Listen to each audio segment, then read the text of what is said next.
Scholars, it's Miss Tarleton with another math lesson. Today's math lesson is lesson 77. We're reviewing least common multiples. So in order to understand what least common multiples are, let's go ahead and let's get a refresher from me from yesterday. Take it away, me.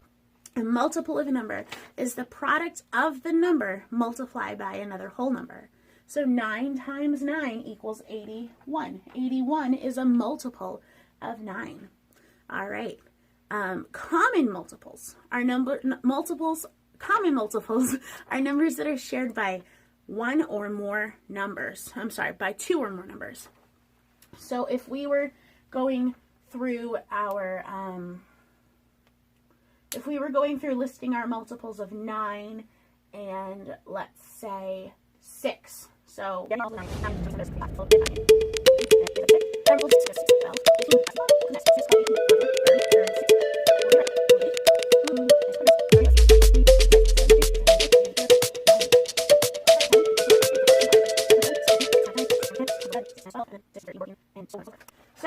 everything that I circled is a multiple of 6, and we see that 6 and 9 both have 18 as a multiple, also 36, also 54, also 72. So what we would say about those numbers, 18, 36, 54, 72, and so on, is that they are common multiples. Common means that they are shared by more than just that one number. So 6 has 36 as a multiple, but so does 9, right? And there's even more than that. And so then the least common multiple is the smallest multiple that is shared by two or more numbers. There goes my chart. So the least common multiple would be the smallest one of those numbers. Okay, so now that we have that refresher in our head, let's go ahead and let's list some multiples. So this corresponds with number 1 on your worksheet.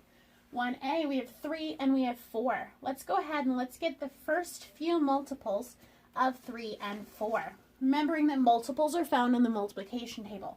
So we have 3, 6, 9, 12, 15. And then the first few multiples of 4. 4, 8, 12, 16, and 20. All right, what do we see in common?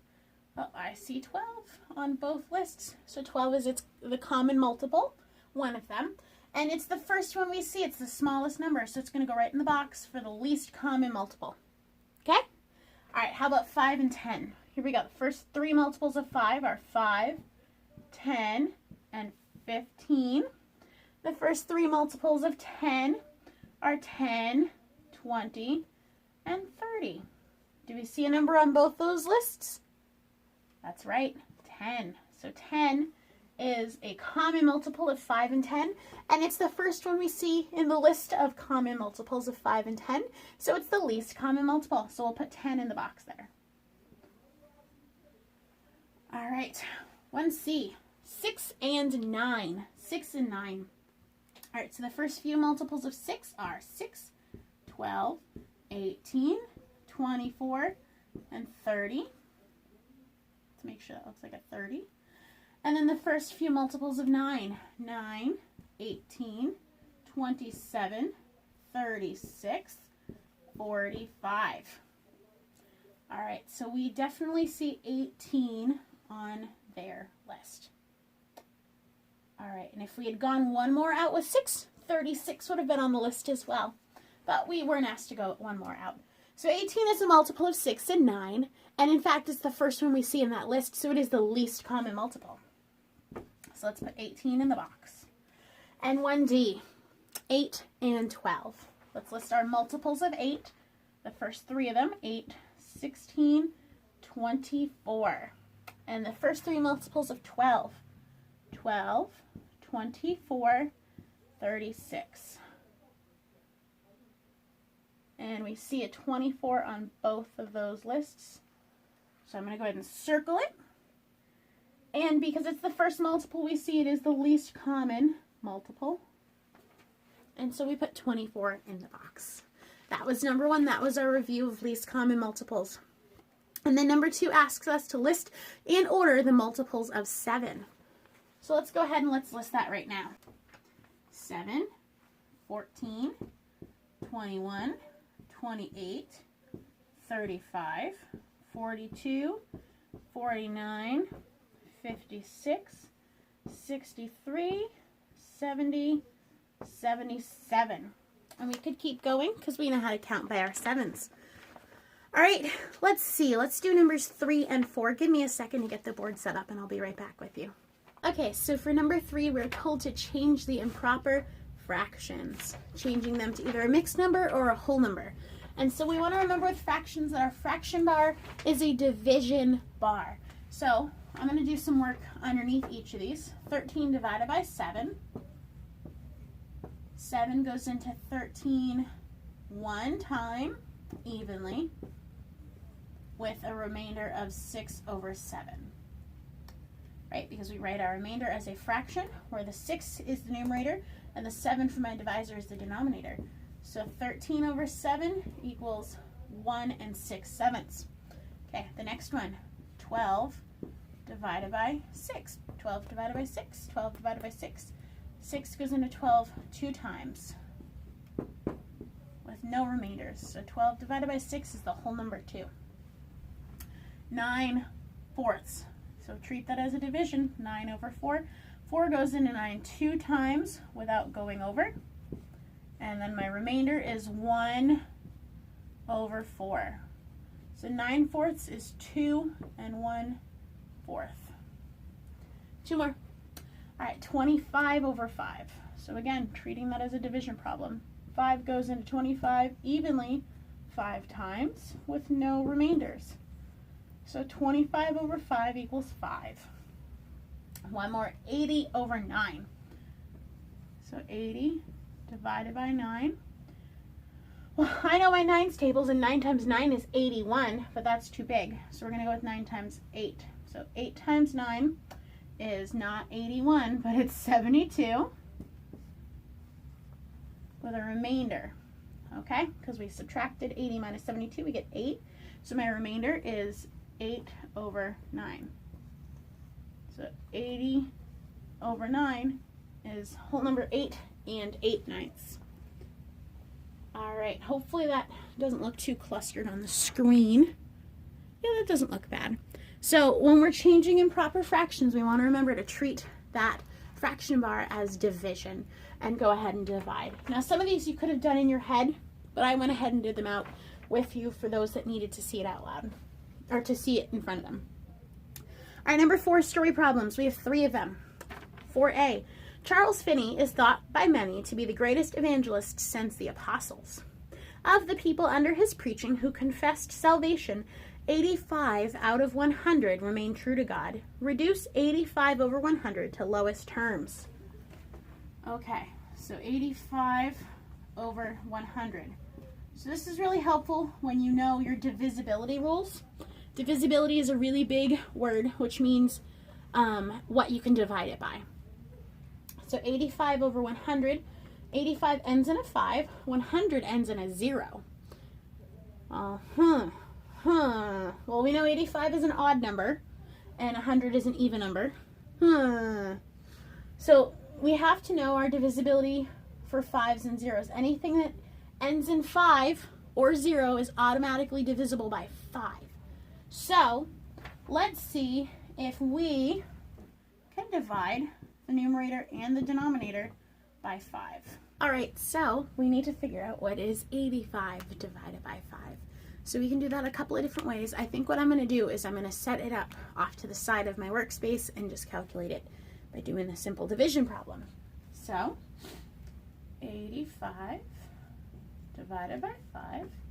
5 goes in 8 one time. 1 times 5 is 5. Subtract, I get 3. Compare 3 is less than 5. Bring down this other 5, and now I have 35. So 35 divided by 5 is 7. 7 times 5 equals 35, and that cancels out. So 85 divided by 5 equals 17. 17 over 20 is the lowest term. 17 is an odd number. Its only factors are 1 and 17. 20 is an even number. It's got a few more factors than that. 1 times 20, 2 times 10, 4 times 5. There are no common factors but 1. So that is the lowest term. So there we go. That's the answer to 4A. All right, 4B. The Apostle Paul was a tent maker. Suppose he had materials with these lengths: 1 3/4 yards, 2 1/4 yard, 3 3/4 yards, and 2 3/4 yards. What was the total length? So we're looking for total, so we're going to add those numbers up. So let's get some workspace. Okay. So we're adding mixed numbers. We need 1 3/4, 2 1/4, 3 3/4, and 2 3/4. Okay.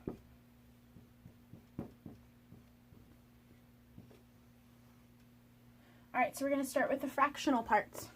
And the denominator 4 is going to stay the same. It's the numerators that we're adding together.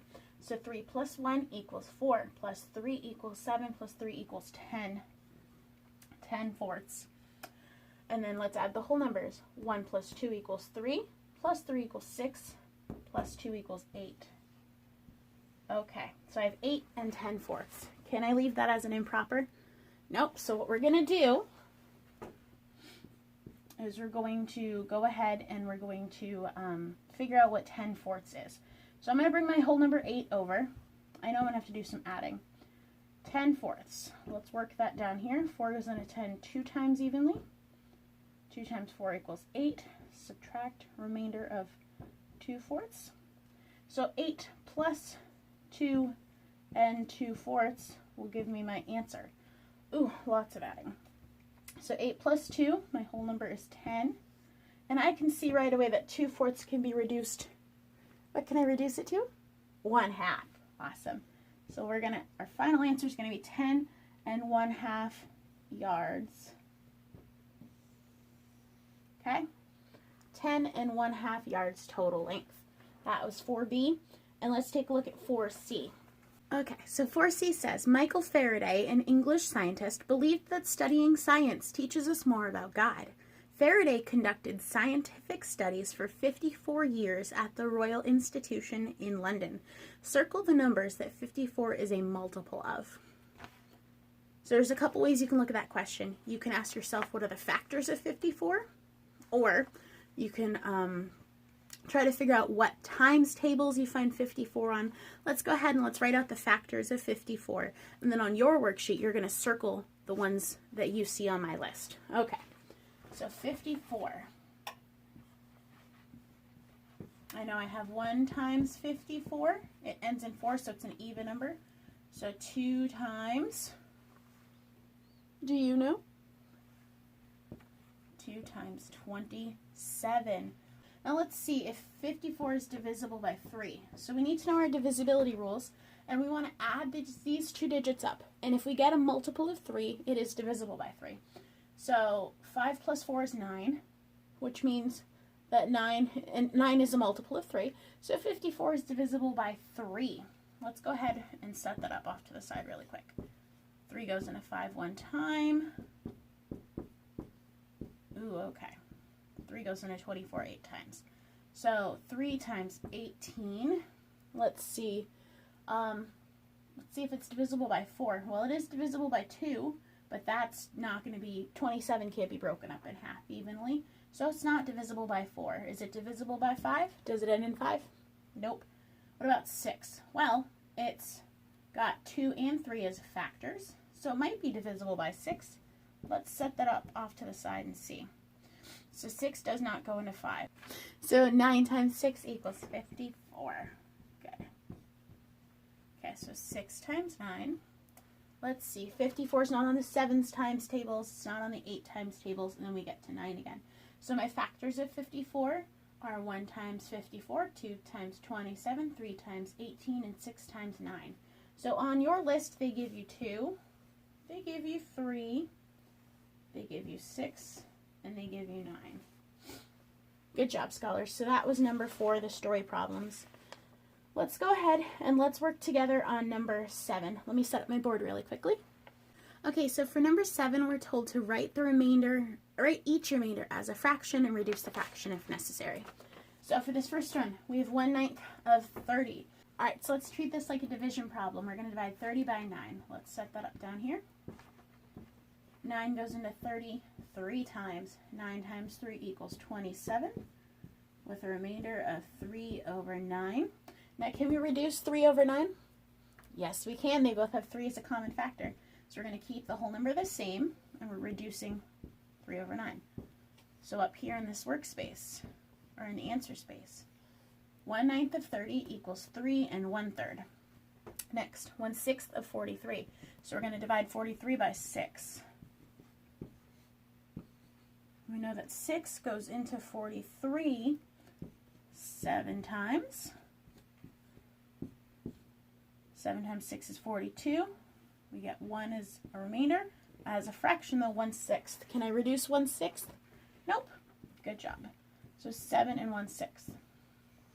1/6 of 43 equals 7 1/6. One more.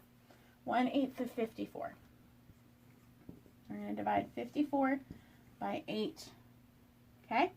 And so knowing our 8 times tables, 8 goes in 6 times. 6 times 8 equals 48. We got to subtract. And we're left with 6. Right? Okay, and so 6/8 is my remainder. Can I reduce 6/8?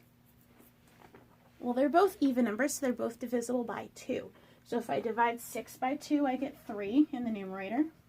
And if I divide 8 by 2, I get 4 in the denominator. So I'm going to write that up here so you can really see it.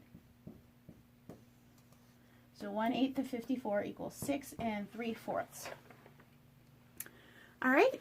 And so that's just a little bit of an overview on today's Math Lesson 77. If you have any questions at all or you need any help, just reach out. Otherwise, have a great day and I'll see you later. Bye, students.